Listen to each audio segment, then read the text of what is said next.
In other words, look long-term. Where are we headed long-term in the economy? To answer that question, let's talk now with the Secretary of Energy, Secretary Chris Wright, who joins us now. Great to have you, Mr. Secretary. What do you think today, where we stand, not on the ups and downs of the momentary ticker of the stock market, but where we're pointed over the long haul for the United States economy? Look, President Trump is a businessman. Thank God he became elected president. And what we're seeing right now is a master negotiator practicing his craft. He got elected to lower costs and grow opportunities for Americans, and he is working feverishly, 7 days a week at that, bringing in other businessmen, having dialogue, some of which you see in public, most of which are happening behind closed scenes. But I could not be more optimistic. 50 days into this administration, we have seen simply tremendous achievements, and wait till you see what happens in the next 50 days. Well, not all of that's happening behind closed doors, is it, Mr. Secretary? I believe that optimism, which President Trump just echoed on the White House lawn, is not simply cheerleading. It's echoed out right now in the private sector. Here's the evidence. Several companies are eyeing expansion back into the United States amid these tariffs. You can see on the list of these companies, Campari, Copal Electronics, Hyundai, Honda, Invective, LG Electronics, Samsung, and others, including Volkswagen, looking to bring jobs back to America. But also, Mr. Secretary, corporate CEO confidence is almost working inverse to the stock market right now. President Trump shared this, and it's also been backed up here with these surveys. 44% of CEOs said economic conditions are better now than they were 6 months ago. 52% say they're looking forward to improve over the next 6 months. And 71% plan to raise wages over the next year. So I do believe there's some evidence to back up that optimism.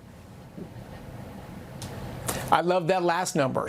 Over 70% say they expect to raise wages in the next year. And look, you mentioned that tariffs, they incentivize investment in the United States. That's 100% true. But it's not just tariffs. Just a smarter, more thoughtful, practical business climate means you want to put capital into the United States. I'm down at this energy conference in Houston. I've spoken with leaders from all over the world, and the one common theme is how can we increase our investments in the United States? Common sense has returned to Washington, and investment climate is attractive to us, the businesses of our country. How can we best invest in your country? It is simply energizing to see the mood across the world at this energy conference in Houston. Mr. Secretary, I do want to ask you about tariffs and as it relates specifically to your department, to energy.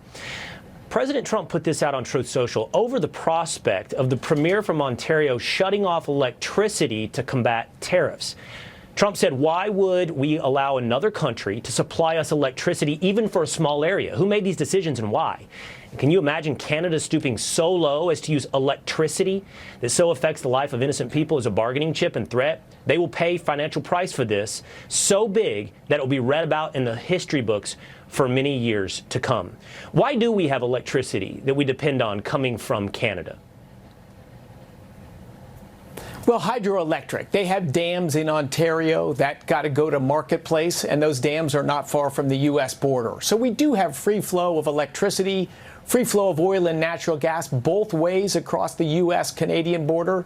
Energy systems are large scale, so they just tend to be built that way. But yeah, of course, that was an outrageous claim that we heard coming out of Canada. But I want to point out, of course, it's already been removed. Threatening energy security. That's why President Trump got elected. We were really degrading energy security in this country for 4 straight years. That was heading in a train wreck direction, higher prices for American, less job opportunities, less investment here. An AI race was about to kick off, and we were set up to lose. We cannot afford to lose the AI race to China. Think of the national defense security implications of that. I think Americans recognize that. They brought President Trump back into power, and he is full steam ahead. We've got to grow energy in the United States, increase our energy security, drive down prices, and enable the investment conditions so the United States can lead on AI. That's a lot of reversals that have to happen. But believe me, this administration with President Trump's leadership is working on that every day, 7 days a week. All right. As you mentioned, we've already seen that reversal when it comes to denying electricity to the northern states in the United States from Canada. All right. Thank you so much, Secretary Wright, for your time today. My pleasure. Thanks, Will.